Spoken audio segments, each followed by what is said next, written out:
Welcome back to Family Dynamics Revenge Stories in the sprawling metropolis of Los Angeles, where palm trees swayed against the backdrop of endless blue skies and the hum of traffic never ceased. Lived a boy named Ethan Ramirez. At 12 years old, Ethan was a quiet, introspective child with a passion for drawing comic books and dreaming of becoming an animator one day.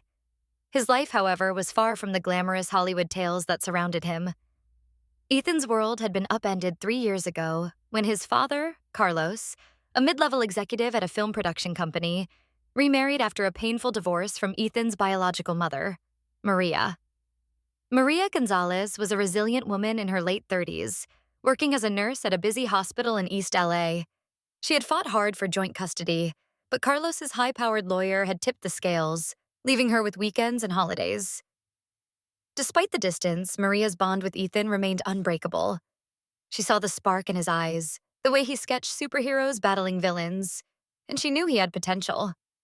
But lately, Ethan's calls had grown shorter, his voice laced with unspoken pain. "It's nothing, Mom," he'd say, but Maria knew better. Something was wrong in that upscale Brentwood home where Carlos lived with his new wife, Vanessa, and her 2 children from a previous marriage. Twin teenagers, Jake and Jenna, both 15 and as entitled as they came. Vanessa Harrington was the epitome of LA superficiality.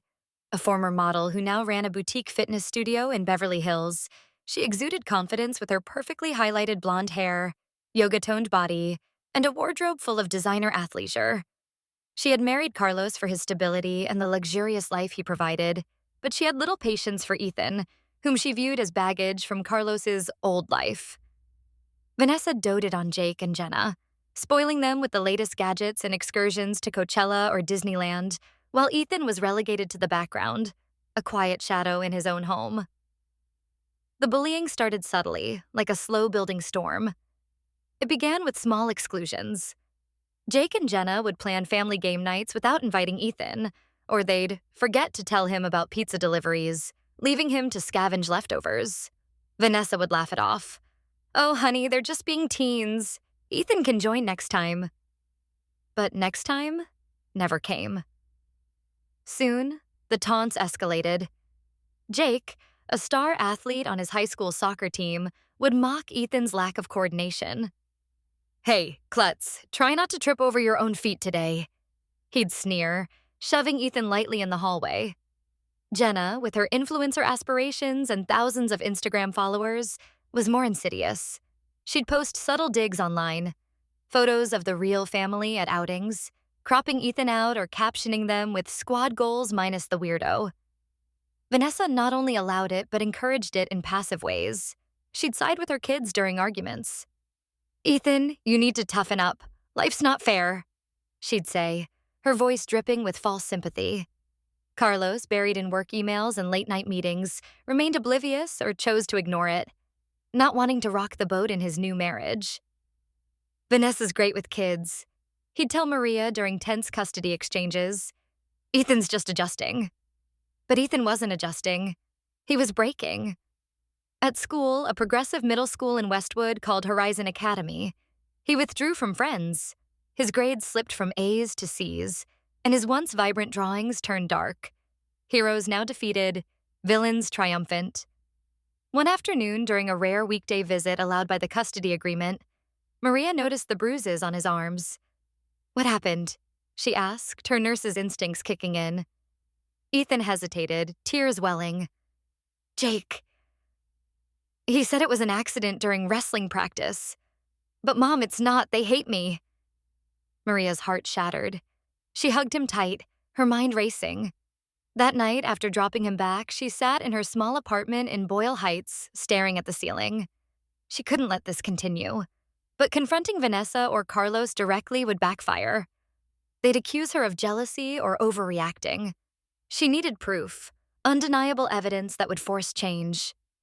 The next weekend, Maria started her plan.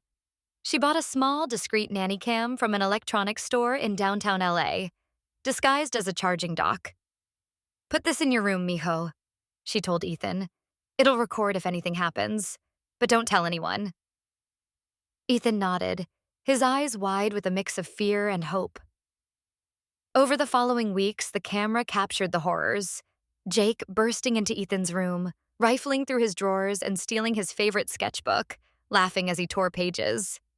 Loser art for a loser kid. Jenna filming Ethan while he slept, adding silly filters and posting them to her private stories with captions like creepy stepbro alert.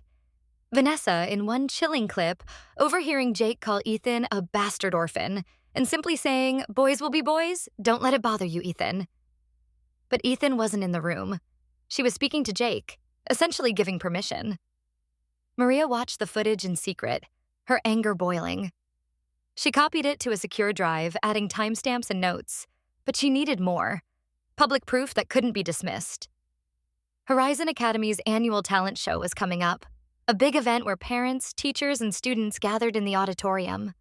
Ethan had signed up to showcase his animations, a short film he'd made about a boy overcoming bullies. It was perfect. Maria encouraged him. "This is your moment, Ethan. Show them who you are." Secretly, she prepared a backup plan. She edited the videos into a montage, blurring faces slightly for legal reasons, but keeping the audio clear. She consulted a family lawyer friend who advised, "If you expose this at a public event, it could force Carlos to act, but be ready for backlash." As the talent show approached, tensions at home peaked. Jake and Jenna discovered Ethan's project and mocked it relentlessly. "Your little cartoon? No one's gonna care," Jenna said, flipping her hair. Vanessa, overhearing, added, "Just don't embarrass us, okay?" Ethan confided in Maria, who reassured him. "Stay strong, I've got your back." The night of the show arrived. The auditorium buzzed with excitement. Students performing dances, songs, and skits under colorful lights. Parents filled the seats, phones out for recordings. Carlos and Vanessa sat in the front row with Jake and Jenna, looking picture perfect. Maria sat a few rows back, her heart pounding, a USB drive in her pocket. Ethan's turn came. He walked on stage, nervous but determined. His animation played on the big screen, a story of a young hero facing monsters that look suspiciously like bullies, ultimately defeating them with creativity and courage. The audience applauded warmly, but as Ethan bowed, Maria stood up. "Before we move on," she announced, her voice steady, "I have something to share that's related to Ethan's story." The principal, confused but polite, allowed her to approach the projector. Whispers rippled through the crowd. Vanessa's smile faltered. Maria plugged in the USB and hit play. The montage began. Clip after clip. Jake's shoves, Jenna's taunts, Vanessa's indifference. Gasps filled the room. "That's not," Vanessa started, but the audio drowned her out. "Boys will be boys." Parents murmured, teachers exchanged shocked glances.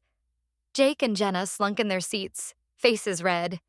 Carlos stood, furious. "Maria, what is this?" "The truth," Maria replied calmly. "Your wife lets her kids torment our son. I've reported it to child services, and this is for everyone to see." The video ended and silence hung heavy. Then applause, from other parents who'd seen their own kids bullied. "Shame on you," someone shouted at Vanessa. The principal intervened, ending the show early, but the damage was done. In the aftermath, the school launched an investigation. Jake and Jenna were suspended for bullying. Vanessa's fitness studio suffered. Clients canceled after the video went viral on local parent groups. "I can't support a bully enabler," one review read. Carlos, faced with the evidence, filed for divorce. "I failed you, son," he told Ethan tearfully. Maria gained full custody. She moved Ethan to her apartment, enrolling him in art classes at a community center. With her support, he thrived. His animations won local contests, and he made new friends. The stepfamily? Shunned by their social circle, Vanessa moved to a smaller town. Jake and Jenna forced to reflect on their actions. Years later, Ethan, now a successful animator in LA, looked back. "Thanks, Mom," he said. "You saved me." Maria smiled. "We saved each other. Thanks for watching."